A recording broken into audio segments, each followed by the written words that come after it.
Hi guys, मैं कनक भारती। आप सभी का हमारे चैनल एडुनेस्ट में वेलकम है। गाइज, आज मैं आप लोग के साथ बीएड फर्स्ट ईयर का चाइल्डहुड एंड ग्रोइंग अप जो सब्जेक्ट है उसका एक क्वेश्चन आप लोगों के साथ शेयर करने वाली हूँ। क्वेश्चन है, बच्चों के सामाजिक विकास में परिवार, साथी समूह एवं स्कूल के भूमिका का वर्णन करें। ये लॉन्ग टाइप क्वेश्चन है। इसमें थोड़ा मैं लिखने वक्त उल्टा कर दी थी। इसका इंट्रोडक्शन आप लोग को पहले लिखना है। इंट्रोडक्शन यहाँ पे है। बच्चों के ओवरऑल डेवलपमेंट में समाज, परिवार और स्कूल की अहम भूमिका है। यही वह जगह है जहाँ से बच्चों के भविष्य की दशा और दिशा तय होती है। बच्चों का सोशल डेवलपमेंट उसके उसके सोशल रिलेशंस और सुटेबल मनोवैज्ञानिक कार्य जिनमें व्यवहार, आचरण और प्रभाव को एक साथ प्रदर्शित करता है। बच्चों का सामाजिक विकास यह दर्शाता है कि उसके ऊपर शिक्षक, माता पिता और साथी समूह का पॉजिटिव इन्फ्लुएंस मतलब प्रभाव पड़ा है। बच्चों के सामाजिक विकास में सहायक महत्वपूर्ण तत्व। ये आपको बाद में लिखना, पहले इंट्रो लिख दीजिए, उसके बाद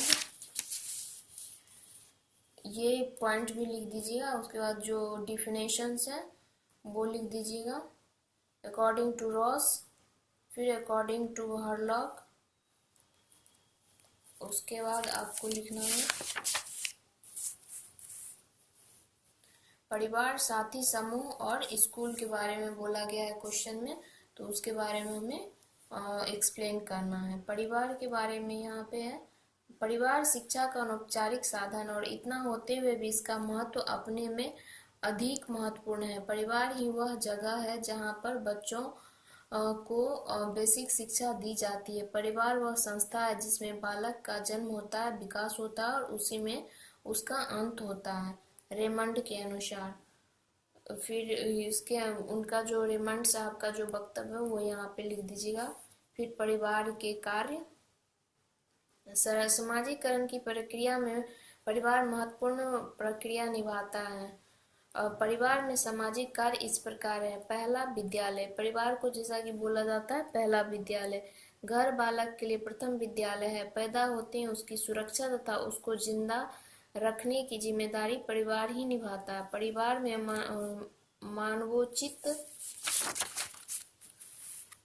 मानवोचित गुणों को अपनाना सिखाता और उनका स्थायी विकास भी परिवार में ही होता है। फिर सामाजिक, आध्यात्मिक तथा नैतिक शिक्षा ये भी परिवार ही देता है। परिवार समाज का प्रारंभिक रूप है। समाज में जीवन व्यतीत करने वाले उन सभी गुणों को की तैयारी करते हैं जो नैतिकता, आदर्श तथा आध्यात्मिक गुणों पर आश्रित होता है। इस प्रकार हर समाज के परिवारों में सामाजिक, नैतिक, आध्यात्मिक गुणों का विकास होता है और बालक चरित्र निर्माण के सभी गुणों से विभूषित हो जाता है। फिर अगला पॉइंट है समायोजन की शिक्षा। डार्विन के अनुसार शक्तिशाली ही जीवन संघर्ष में जीवित रह पाता है। बड़ी शक्ति के आने से छोटी शक्ति समाप्त हो जाती है। समायोजन करने वाला ही बच पाता है। अतः बालक परिवार में समायोजन करना सीखता है। समायोजन की यह प्रक्रिया वह उत्पन्न होते ही करने लगता है, अपने स्वभाव व्यवहार को उसी के अनुसार ढाल लेता है। फिर अगला पॉइंट है आदत एवं चरित्र की शिक्षा। बालकों के चरित्र एवं आदत का निर्माण परिवार की परंपराओं पर निर्भर करता है। परिवार में प्रेम, सद्भाव, सहयोग में बालक अच्छे गुण तथा चरित्र का निर्माण होता है। जिस परिवार में कलह होगी वहाँ मानसिक स्वास्थ्य ठीक नहीं होगा और अपराध जन्य भावनाओं का विकास होगा। अतः परिवार ही चरित्र निर्माण का आधार है। फिर है मानसिक एवं भावनात्मक विकास। परिवार के सदस्य भले ही आज दूर दूर विभिन्न प्रदेश में रह रहे हो, परंतु किसी पारिवारिक समारोह के अवसर पर सभी एकत्र होते हैं और उनका भावनात्मक तथा मानसिक विकास होता है। एकता के गुण का विकास परिवार में ही होता है। परिवार ही हमें सिखाता है सारी चीज पहले। फिर अगला पॉइंट है प्रेम का विकास। बालक निस्वार्थ प्रेम तो अपनी माता से सीखता। वह भी बालक का पोषण केवल मातृ भावना से प्रेरित होकर ही करती है कि वह किसी से कुछ मांगती नहीं है, वही भावना बालक में काम करती है। सहयोग की शिक्षा। परिवार में सहयोग का जो आदर्श देखने को मिलता है वह अनन्य ही नहीं मिलता। बांसी के अनुसार, ये एक साइकोलॉजिस्ट है, परिवार वह स्थल है जहाँ हर नई पीढ़ी नागरिकता का नया पाठ सीखती है। कोई व्यक्ति सहयोग के बिना जिंदा नहीं रह सकता। परमार्थ की शिक्षा। परिवार सोशल इंश्योरेंस का महत्वपूर्ण साधन है। बर्नार्ड शॉ के अनुसार परिवार ही वह स्थान है जहाँ नई पीढ़ियां पारिवारिकता के साथ साथ रोगी सेवा, बड़ों तथा छोटों की सहायता केवल देखती ही नहीं है अपितु उसे करती भी है। आज्ञा पालन एवं अनुशासन। परिवार का स्वामी परिवार का सबसे बुजुर्ग आदमी होता है। उसी के आज्ञा एवं निर्देश के अनुसार परिवार के सभी कार्य होते हैं। यही बात बालक भी सीखता है। कामटे के अनुसार आज्ञा पालन एवं सरकार दोनों रूपों में पारिवारिक जीवन सामाजिक जीवन का अनंत विद्यालय बना रहेगा। फिर है जीविकोपार्जन की शिक्षा। हर परिवार का कोई न कोई व्यवसाय होता है। बालक परिवार में रहकर सफलतापूर्वक घरेलू व्यवसाय की बिना किसी आधार के सीख लेता है। उसे अन्यत्र कहीं प्रशिक्षण लेने के लिए जाना नहीं पड़ता। परिवार तो बालक को भावी जीवन निर्वाह के योग्य बना ही देता है। फिर है अगला पॉइंट, इसी में परिवार को सब प्रभावशाली बनाने के कारण परिवार को भी प्रभावशाली होना जरूरी होता है। तो उसमें ये सारे पॉइंट्स हैं। वीडियो थोड़ा लंबा हो जा रहा है क्योंकि लॉन्ग 3 क्वेश्चन एक ही में समाहित है। तो आपको जैसा क्वेश्चन पूछा जाएगा उस अनुसार से आप लिखिएगा। इसमें सारे पॉइंट्स लिखे हुए हैं। परिवार के बारे में हो गया है।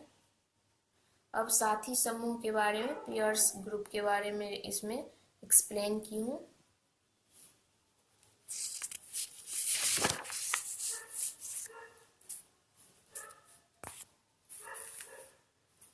उसमें पहला पॉइंट है नेतृत्व की भावना। पीयर्स ग्रुप के साथ जो बच्चों अपने दोस्तों के साथ रहता है तो उसमें क्या होता है, ग्रुप में किसी एक बालक को ग्रुप का नेता चुन लिया जाता है जिससे बालकों को कोई भी कार्य करने में आसानी होता है, जैसे खेलने कूदने में, कुछ सामाजिक सेवा करने में। फिर एक दूसरे को जानना। जब वह एक दूसरे के साथ रहता है, समय व्यतीत करता है, तब वह एक दूसरे को जान पाता है। फिर एकता का भाव का जागृत होना। साथी समूह में विभिन्न संस्कृति समुदाय एवं जाति के बालक होते हैं। वो सभी अपनी अपनी संस्कृति की चर्चा अपने साथियों से करते हैं जिससे वे सभी एक दूसरे से संस्कृति से अवगत होते हैं और एक दूसरे की संस्कृतियों का सम्मान व आदर करते हैं। यहाँ पे आप सही से लिखिएगा, गलती है। फिर है सामंजस्य। साथी समूह में बालक एक दूसरे से कैसे सामंजस्य स्थापित करते हैं उसके बारे में यहाँ पे एक्सप्लेन की हूँ। फिर अगला पॉइंट है मदद की भावना। साथी समूह में सभी बालक एक जैसे नहीं होते हैं। उसमें उसका जो इकोनॉमिकल बेसिस होता है, कुछ धनी होते हैं कुछ गरीब होते हैं, उनसे उनके बीच कैसे एकोमोडेट करना, उन सब चीज के बारे में यहाँ पे लिखना है। फिर अगला पॉइंट है ज्ञान संबंधी जानकारी। फिर आपस में तो झगड़ा होता ही है। फिर थर्ड पॉइंट जो था इसमें विद्यालय के बारे में। बालक के लिए विद्यालय जाने का अर्थ विकास करना। बालक विद्यालय के प्रति निष्ठावान होता है और वहां जाकर वे अनेक सामाजिक दायित्वों को सीखते हैं। विद्यालय में बालक पाठ्यक्रम के साथ साथ खेलकूद तथा अन्य क्रियाकलापों में सक्रिय भाग लेते हैं। बालक एक कक्षा से दूसरी कक्षा में बढ़ता रहता है और इसी क्रिया में उससे समाजीकरण की प्रक्रिया अधिक प्रभावशाली होती रहती। विद्यालय समाजीकरण का सक्रिय साधन है।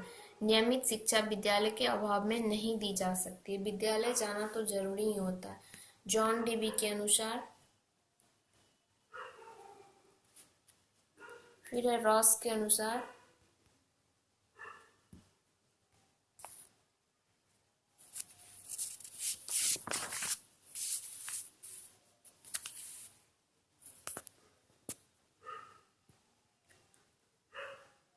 इसमें समाज की स्कूल के अंतर्गत ये सारे पॉइंट्स है। समाज की जटिलता को हल करने का साधन, सांस्कृतिक वंश क्रम का निर्वाह, घर तथा समाज की कड़ी, रेमंड के अनुसार।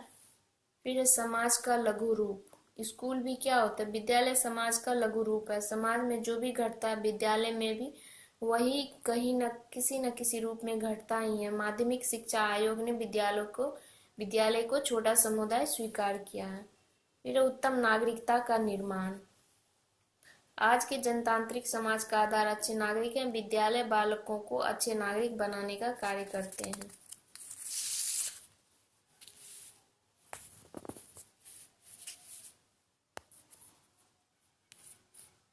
ये सारे पॉइंट्स हैं। फिर उसके बाद ये सारा विद्यालय के अंतर्गत ही है। उसके बाद आप निष्कर्ष लिख सकते हैं। इस क्वेश्चन में तीनों पॉइंट्स जो विद्यालय है और घर है और फ्रेंड्स के बारे में सारा चीज है। अगर इस क्वेश्चन में अलग अलग भी पूछा जाए कि आप अलग अलग तो आप लिख सकते हैं। गाइस, अगर आप लोग को वीडियो पसंद आए तो चैनल को लाइक शेयर एंड सब्सक्राइब कीजिए। धन्यवाद।